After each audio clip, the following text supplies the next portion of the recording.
Imagine a cena: seu marido chega em casa pálido como um fantasma, com a voz trêmula ao repetir as palavras da própria mãe. Não eram boas notícias.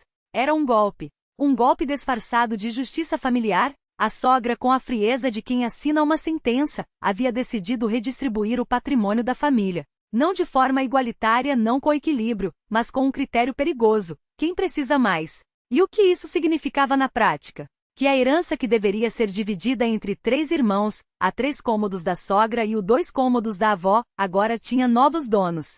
A irmã, solteira com uma filha pequena, e o irmão mais novo, que precisava formar família, receberiam tudo. Tudo mesmo. Enquanto isso, você e seu marido, que já tinham uma vida estruturada, eram simplesmente apagados do testamento. O argumento? Vocês já têm onde morar. Como se isso justificasse roubar o que era deles por direito. Mas aqui está o detalhe cruel: a tal casa que vocês já têm é sua. Comprada com seu suor, com seu salário de programadora, muito antes do casamento. Enquanto seu marido, com seus 70 mil de renda, e você, com seus 100 a 120 mil, planejavam o futuro e vender seu apartamento, somar ao valor da herança e comprar uma casa maior, a mãe dele decidiu, sozinha, que esses planos não importavam. Afinal, para ela, justiça era tirar de quem tem para dar a quem, na opinião dela, precisa mais.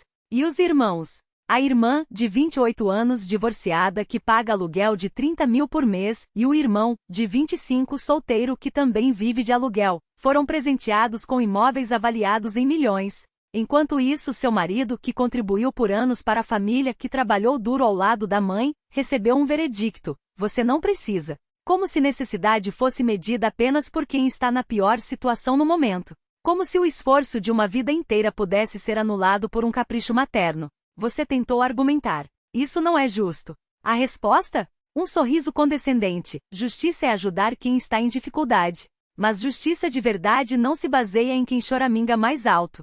Justiça é dividir o que é de todos, sem favorecimentos, sem penalizar quem construiu sua própria estabilidade. Você até tentou apelar para a lógica: e se a gente se separar? Ele ficará sem nada. A resposta foi ainda mais absurda: ele arruma outro lugar para morar. Como se aos 40, 50 anos começar do zero fosse um detalhe irrelevante. Os irmãos, é claro, não viram problema algum. Para eles era uma oportunidade. A irmã, com a desfaçatez de quem não enxerga além do próprio umbigo, disse: eu preciso mais, tenho uma filha. O irmão, com a arrogância da juventude, completou: você já tem onde morar? Como se sua casa fosse um bem coletivo, como se seu trabalho não contasse, como se seu marido não tivesse o mesmo direito que eles. E a sogra? Implacável. Decisão tomada. Não havia apelação.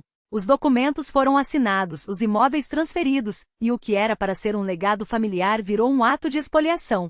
Enquanto a irmã comemora sua nova casa de 8 milhões e o irmão exibe orgulhoso seu apartamento de 6 milhões, seu marido fica com as mãos vazias. E a frase que ecoa como uma faca: mas você tem onde morar. Só que não é assim que funciona. Herança não é caridade. Não é um fundo de emergência para quem a mãe acha que merece mais. É um direito. Um direito que não pode ser negado porque alguém decidiu, arbitrariamente, que sua vida está resolvida. Porque casamento não anula propriedade. Porque a estabilidade de um filho não é desculpa para deserdar outro. E o pior, essa história não termina aqui. Fica a incerteza, o medo do futuro, a sensação de que a qualquer momento, o chão pode ser arrancado debaixo dos seus pés. Porque quando uma família aceita que quem tem menos precisa mais como regra, ela está dizendo que alguns filhos valem mais que outros. E isso, meu amigo, não é família. É uma armadilha. Uma armadilha onde o amor se transforma em moeda de troca e a lealdade tem preço.